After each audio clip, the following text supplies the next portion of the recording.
Organometallic compound यानी कि carb धात्विक यौगिकों का सबसे अच्छा उदाहरण गिरनार अभिकर्मक होता है। इसके अलावा अन्य भी उदाहरण होते हैं जैसे आरएलआई उत्तम गिरनार अभिकर्मक, गिलमान अभिकर्मक, फ्रैंकलैंड अभिकर्मक, जाइसे लवण, विल्किंस कैटलिस्ट। आरएमजीएक्स होता है, उसमें आर कोई एल्किल समूह होता है, जबकि एमजीएस है, एमजी है वो मेटल है, और एक्स कोई हेलोजन है। आर एल्किल समूह में जैसे मिथाइल है, एथाइल है, प्रोपाइल है आदि हो सकते हैं। यानी कि एल्किल समूह कौन से होते हैं? जिनमें एल्केन में से एक हाइड्रोजन हटाने के बाद में जो बनते हैं उसे एल्किल समूह कहा जाता है। जबकि एक्स जो हेलोजन है उसमें फ्लोरीन, क्लोरीन, ब्रोमीन, आयोडीन ये है। इनको याद करने का तरीका देखो। फिर कल बाहर आई आंटी, आंटी 80 है, ये रेडियो एक्टिव होती है। फिर कल बाहर आई आंटी, तो 80 रेडियो एक्टिव है, यानी कि आंटी रेडियो एक्टिव है। आप इस प्रकार से भी याद रख सकते हो। फिर कल बाहर आई आत्मा, तो फ्लोरीन, क्लोरीन, ब्रोमीन, आयोडीन तक तो हेलोजन है, और आंटी क्या है? रेडियो एक्टिव है, तो ये हेलोजन नहीं है। मैग्नीशियम है, उसकी विद्युतनीयता कार्बन से कम होती है, यानी कि इसमें मैग्नीशियम की ईएन कम है, और एल्किल या कार्बन की ईएन होती है अधिक होती है। एल्किल समूह है की जगह फेनिल समूह है, यानी कि बेंजीन वलय भी आ सकती है, या फिर कोई अन्य। बेंजीन में से एक हाइड्रोजन हटा दें तो इसे एरिल कहा जाता है, यानी कि फेनिल कहा जाता है। और टोलुइन में से एक हाइड्रोजन हटा दें तो इसे टोलुइन में से एक हाइड्रोजन हटा दें तो इसे कहा जाता है जिल, तो इसे बेंजिल कहा जाता है। 2 हाइड्रोजन हटा दे तो बेंजेल, और 3 हाइड्रोजन हटा दे तो बेंजो, यानी कि बेंजिल, बेंजेल और बेंजो सबसे कह सकते हैं अपने। और बेंजीन में से एक हाइड्रोजन हटा दें तो इसे कहा जाता है फेनिल। इसके बाद में आता है उत्तम गिरनार अभिकर्मक। उत्तम गिरनार अभिकर्मक कहा जाता है आरएलआई को, जैसे CH3Li हो गया या C2H5Li हो गया। तो Li की भी EN होती है, वो कार्बन से कम होती है। इसे उत्तम गिरनार अभिकर्मक कहा जाता है। उत्तम गिरनार अभिकर्मक इसीलिए कहा जाता है कि जिन यौगिकों का संश्लेषण है गिरनार अभिकर्मक की सहायता से नहीं हो सकता, उनका निर्माण है वो उत्तम गिरनार अभिकर्मक की सहायता से आसानी से हो जाता है। अगला देखो, अगला है गिलमान अभिकर्मक। गिलमान अभिकर्मक कहा जाता है R2CuLi। आर कोई एल्किल समूह हो सकता है, जैसे CH3 की होल्टवाइस CuLi, तो ये होता है गिलमान अभिकर्मक। तो गिलमान अभिकर्मक बहुत बार एग्जाम में पूछा जाता है कि गिलमान अभिकर्मक क्या होता है। ये कॉपर का कार्ब धात्विक यौगिक होता है। गिलमान अभिकर्मक में कॉपर के साथ सीधा कार्बन जुड़ा होता है, और कॉपर की विद्युतनीयता कार्बन से कम होती है, इसीलिए यह भी एक ऑर्गेनोमेटेलिक कंपाउंड है। अर्थात जो ऑर्गेनोमेटेलिक कंपाउंड है कार्बन व कम विद्युतनीय इसके साथ जुड़े होते हैं। जैसे अगला एग्जाम्पल है R2ZN। R2ZN को कहा जाता है, तो फ्रैंकलैंड अभिकर्मक है, वो जिंक धातु का कार्ब धात्विक यौगिक होता है। फ्रैंकलैंड अभिकर्मक, तो फ्रैंकलैंड अभिकर्मक यह भी कई संश्लेषण यानी कई कार्बनिक यौगिकों के निर्माण में काम आता है। फ्रैंकलैंड अभिकर्मक R2ZN को कहा जाता है फ्रैंकलैंड अभिकर्मक। अगला एग्जाम्पल पढ़ते हैं अपने जाइसे लवण। तो जाइसे लवण में क्या होता है? जाइसे लवण का सूत्र होता है KPtCl3 और एथाइलिन।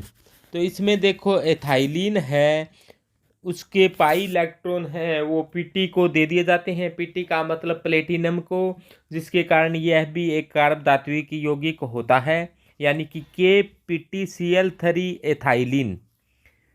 KPtCl3 एथाइलिन है, ये एक कार्ब धात्विक यौगिक होता है। ये Pt का कार्ब धात्विक यौगिक होता है। इसकी ज्यामिति वर्ग समतलीय होती है।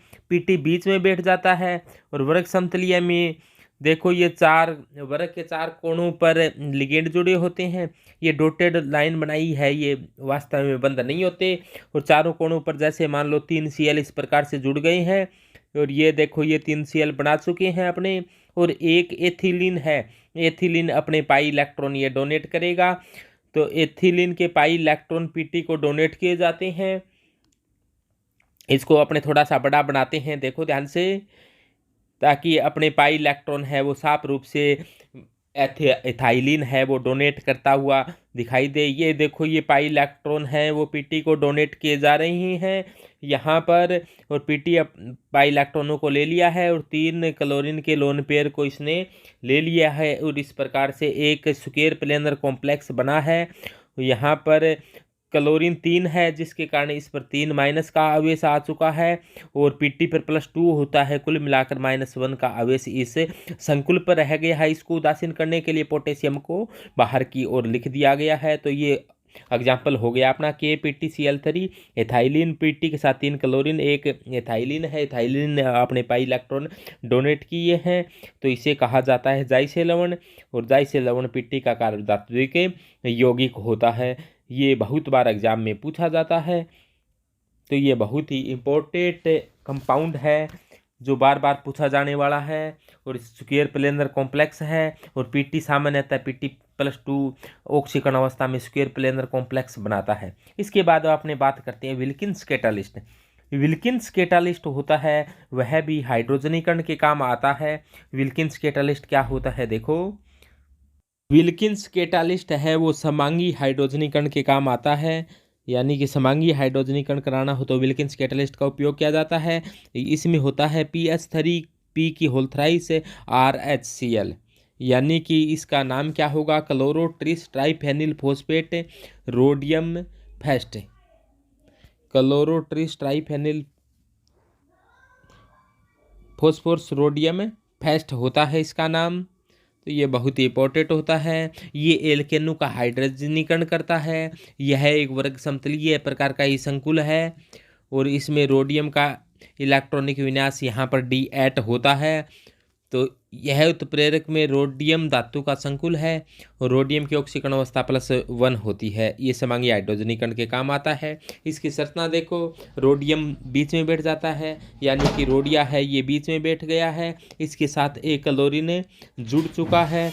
और क्लोरीन के साथ ये 3 फॉस्फोरस जुड़े हुए दिखाई गई हैं। इस प्रकार से ये 3 फॉस्फोरस जुड़ रही हैं। और ये जुड़ चुके हैं तीनों के तीनों फॉस्फोरस। और प्रत्येक फॉस्फोरस के साथ देखो ये 3 PH3 जुड़ा हुआ है। इसका मतलब है कि ये तीन बेंजीन वलय बन रही है। एक फास्फोरस के साथ 3 बेंजीन वलय, और बेंजीन वलय में से एक हाइड्रोजन हटे हुए है, तो इसे ट्राइफेनिल के साथ फॉस्फोरस जुड़ा हुआ है, इसे ट्राइफेनिल फॉस्फोरस कहना चाहिए। और ये देखो यहाँ पर इस प्रकार से बना दी गई है। और एक और बनाई जा रही है। यहाँ पर 3 फॉस्फोरस है और प्रत्येक फॉस्फोरस के साथ 3 बेंजीन वलय जुड़ी हुई है। और ये एक वर्ग समतलीय संकुल है। रोडियम की ऑक्सीकरण अवस्था +1 है। और एक क्लोरीन भी इसके साथ जुड़ा हुआ है। और विशेष रूप से ध्यान देना, ये समांगी हाइड्रोजनीकरण में काम आता है। ये हाइड्रोजनीकरण के काम आने वाला बहुत ही अच्छा उत्प्रेरक है। और ये ऑर्गेनोमेटेलिक कंपाउंड यानी कि कार्ब धात्विक यौगिक है। और कार्ब धात्विक यौगिक वे होते हैं जिसके अंदर धातु की En है वो कार्बन से क्या हो, कम हो, कार्बन पर नेगेटिव चार्ज हो। तो इस प्रकार से ये एक कार्ब धात्विक यौगिक हो चुका है यहाँ पर।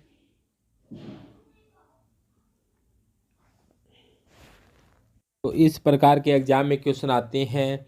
ये क्लोरीन है, क्लोरीन को क्लोरो कहा जाता है। जब इसका नाम लिखा जाता है तो क्लोरीन को क्लोरो कहा जाता है। और IUPAC नाम में लिगेंड को सबसे पहले लिखेंगे। और लिगेंड यदि संख्या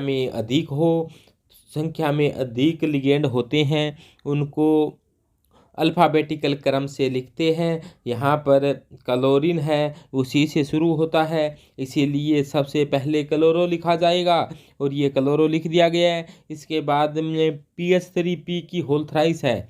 PH3P की होल थ्राइस है। इसका मतलब क्या हुआ, ये ट्राईफेनिल है, ट्राईफेनिल के साथ फॉस्फोर जुड़ा हुआ है, ये भी 3 बार है।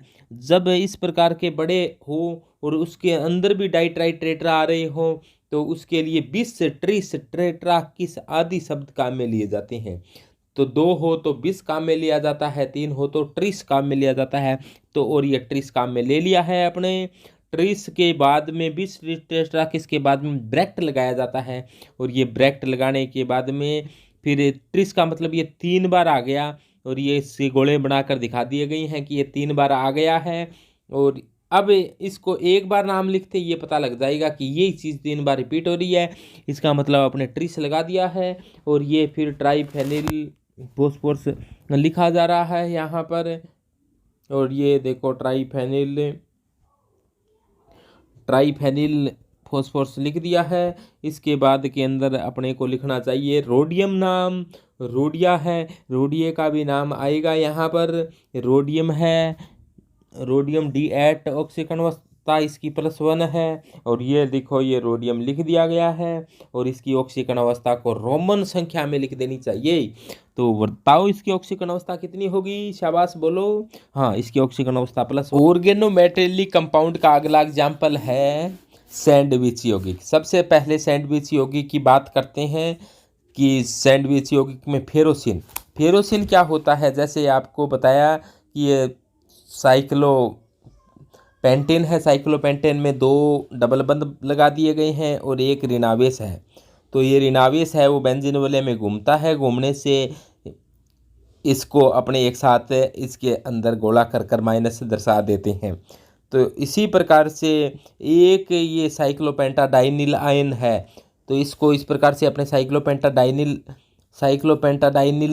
आयन कहते हैं। और इसके बीच के अंदर Fe+2 आ जाता है, और Fe+2 को ये जो आयन है वो अपने इलेक्ट्रॉन Fe+2 को दे देते हैं। तो Fe+2 को देने से ये देखो Fe+2 को ये आयन देते हुए दर्शाया जा रहा है, और ये दोनों ऊपर से ये अपने इलेक्ट्रॉन डोनेट कर रही हैं और नीचे से इलेक्ट्रॉन डोनेट कर दिया। तो इस प्रकार से ये फेरोसिन बन गया, ये सैंडविच कंपाउंड बन गया। तो सैंडविच कंपाउंड, जिस प्रकार से सैंडविच मिठाई आती है उसके अंदर बीच में जैसे क्रीम सी लगी होती है, ऊपर नीचे मिठाई होती है, इसी प्रकार का ये सैंडविच कंपाउंड होता है।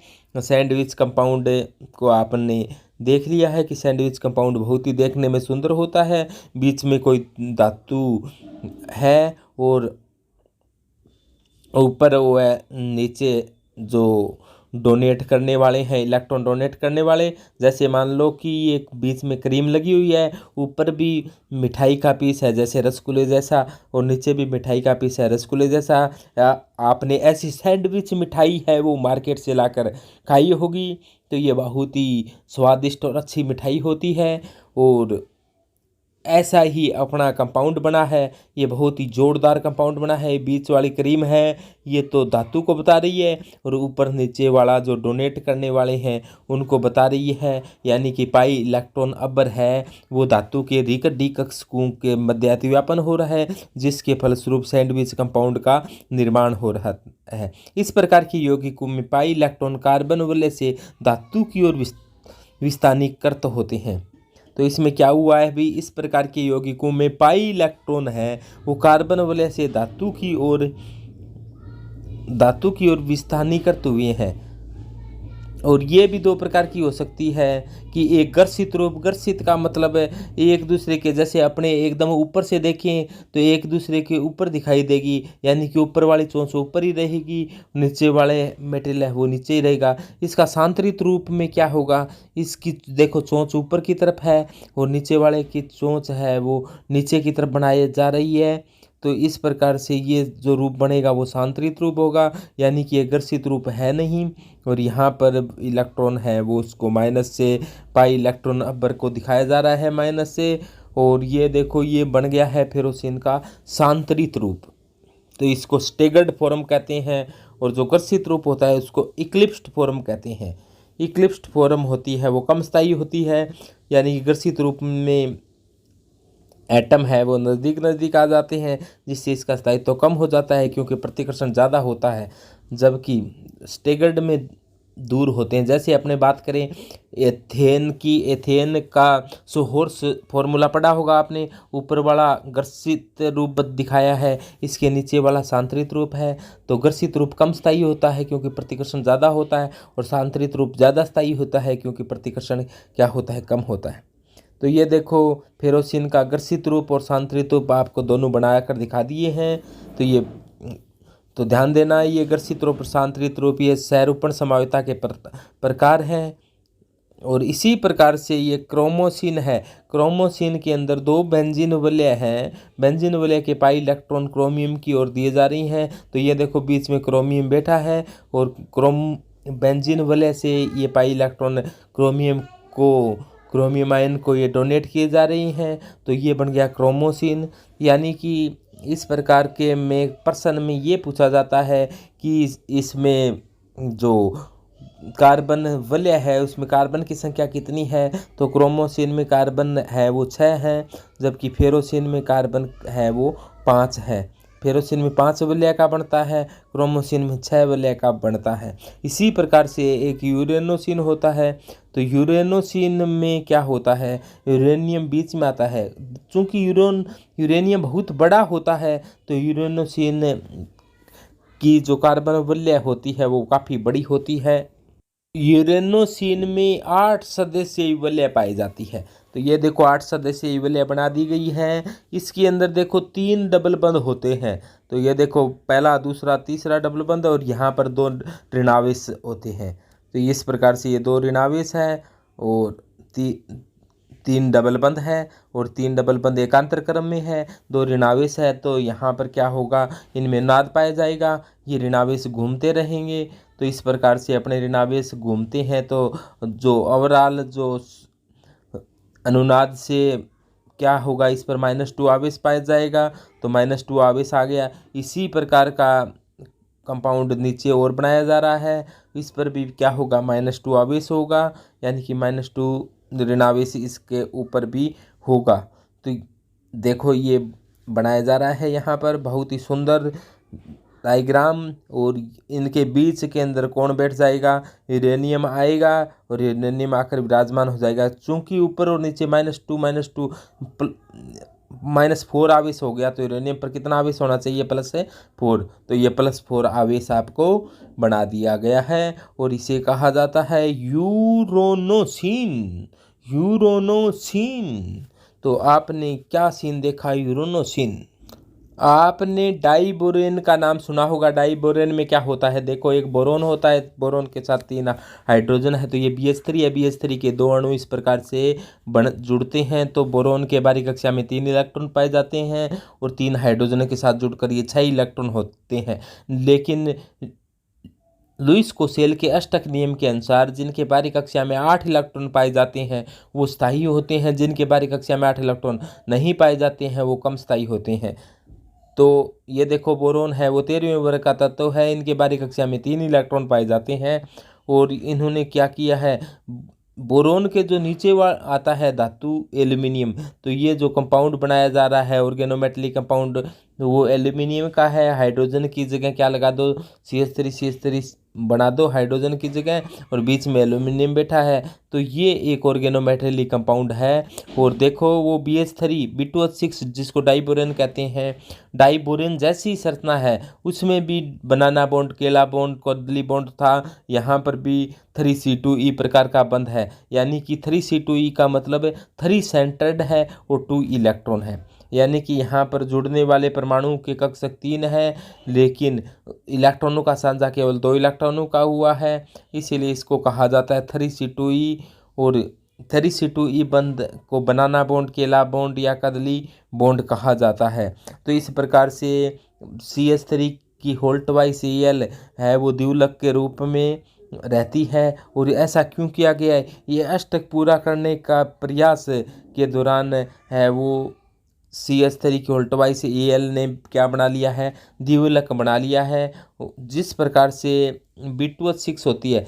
B2H6 में क्या होता है, 3C2E प्रकार का बंध पाया जाता है जिसे बनाना बॉन्ड, केला बॉन्ड या कदली बॉन्ड कहा जाता है। B2H6 में sp3 हाइब्रिडाइजेशन पाया जाता है। sp3 हाइब्रिडाइजेशन के साथ देखो हाइड्रोजन का वनस कक्षक है वो अतिव्यापन कर जुड़ा हुआ है। और ये देखो बीच में देखो बोरोन का कक्षक आ गया, बोरोन का कक्षक आ गया, हाइड्रोजन का भी कक्षक आ गया, जिससे बीच में जुड़ने वालों की संख्या 3 हो गई है।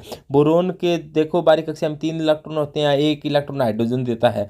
तो देखो इसमें जो बीच वाला में जुड़ने वाले 3 है, लेकिन सांझे में केवल 2 इलेक्ट्रॉन है। एक हाइड्रोजन का है, एक बोरोन ने 1 इलेक्ट्रॉन दिया है, दूसरे बोरोन ने कुछ नहीं दिया। उसी प्रकार जो नीचे वाले हैं उसमें भी 2 इलेक्ट्रॉनों का साझा होगा। तो 2 इलेक्ट्रॉनों का साझा होगा तो देखो बोरोन के बारीक कक्षा में 3 इलेक्ट्रॉन थे और ये तीनों मैंने ये इस काले पेन से बना दिए हैं। और बाकी जो एक एक इलेक्ट्रॉन आ रहा है ये हाइड्रोजन दे रहा है, देखो ये हाइड्रोजन दे रहा है। तो इधर वाले बोरोन ने 1 इलेक्ट्रॉन दे दिया, लेकिन जो बाईं तरफ वाले बोरोन ने कोई इलेक्ट्रॉन दिया ही नहीं, लेकिन जुड़ा है। तो यानी कि जुड़ने वाले 3 है, इलेक्ट्रॉनों का साझा 2 है, इसीलिए इस बंध को 3C2E प्रकार का बॉन्ड कहा जाता है, यानी कि 3 सेंटर्ड 2 इलेक्ट्रॉन बॉन्ड। 3 तो सेंटर मिल रही हैं, इसीलिए इसका नाम पड़ गया 3 सेंटर्ड 2 इलेक्ट्रॉन बॉन्ड कहा जाता है। या इसको बनाना बॉन्ड कह दो, या इसे केला बॉन्ड कह दो, या इसे कदली बॉन्ड कह दो, ये कई नाम दिए जाते हैं। और ये RPSC में पूछा गया था कि B2H6 में कितने बनाना बॉन्ड है, तो आपका उत्तर था 2। और इसी प्रकार से यहाँ पर भी 3C2E प्रकार के बंधों की संख्या भी 2 है, सेम B2H6 की तरह। पर आपको ये बता दें B2H6 ये कोई ऑर्गेनोमेटेलिक कंपाउंड नहीं है, जबकि CH3 की होल ट्वाइस Al की होल ट्वाइस है, ये एक ऑर्गेनोमेटेलिक कंपाउंड है। तो इस प्रकार से ऑर्गेनोमेटेलिक कंपाउंड के बारे में पता चला आप लोगों को। एल्काइन है, एल्काइन में ट्रिपल बंध पाया जाता है कार्बन कार्बन के बीच में, और कोई एल्किल्स में मान लिए कि R और R' है। तो ये एल्काइन है वो अपने पाई इलेक्ट्रॉन है वो मेटल को डोनेट कर सकता है, यानी पाई इलेक्ट्रॉन डोनेट करने से जो भी कंपाउंड बनेगा वो भी क्या होंगे, ऑर्गेनोमेटेलिक कंपाउंड होंगे। तो ऑर्गेनोमेटेलिक कंपाउंड के बारे में आप जान गए कि कौन से होते हैं ऑर्गेनोमेटेलिक कंपाउंड। तो ऑर्गेनोमेटेलिक कंपाउंड के बारे में अपने चर्चा की। देखो इस प्रकार को अपने सेतुबंधित एल्किल यौगिक भी कहा जाता है। सेतुबंधित एल्किल यौगिक में विस्थानीकृत इलेक्ट्रॉन बंध युक्त यौगिक का एग्जाम्पल है, जैसे ट्राई मैथिल एल्यूमिनियम एक अष्टक न्यून यौगिक होता है। तो इसके बारीक कक्षा में एल्यूमिनियम के बारीक कक्षा में 6 इलेक्ट्रॉन होते हैं और अष्टक पूर्ण करने का प्रयास करता है, जिसके कारण ये द्विलक के रूप में पाया जाता है। तो ये द्विलक का आपको डायग्राम बना दिया है। और एल्काइन इसके नीचे एल्काइन को अलग से दर्शा दिया पाई इलेक्ट्रॉन देता हुआ। एक इसी प्रकार का एक सेतुबंधित यानी कि सेतुबंधित जिसमें कई सेतु लिगेंड होते हैं, सेतु लिगेंड जुड़े होते हैं, यानी कि सेतु लिगेंड उन्हें कहा जाता है जब 2 धातुओं के बीच में कोई लिगेंड जुड़ जाए। जैसे मान लो ये वेनेडियम है, वेनेडियम के साथ ये CO है वो 5-5 अलग से जुड़े हुए हैं और 2 बीच में जुड़े हुए हैं CO, ये डायग्राम में दिखाया जा रही हैं। ये एक CO है, जो बीच वाले ये 2 हैं वो सेतुबंधित लिगेंड है। और सेतुबंधित लिगेंड है वो एक नॉर्मल बंध है, यानी कि यह एक प्रकार का सामान्य बंध है।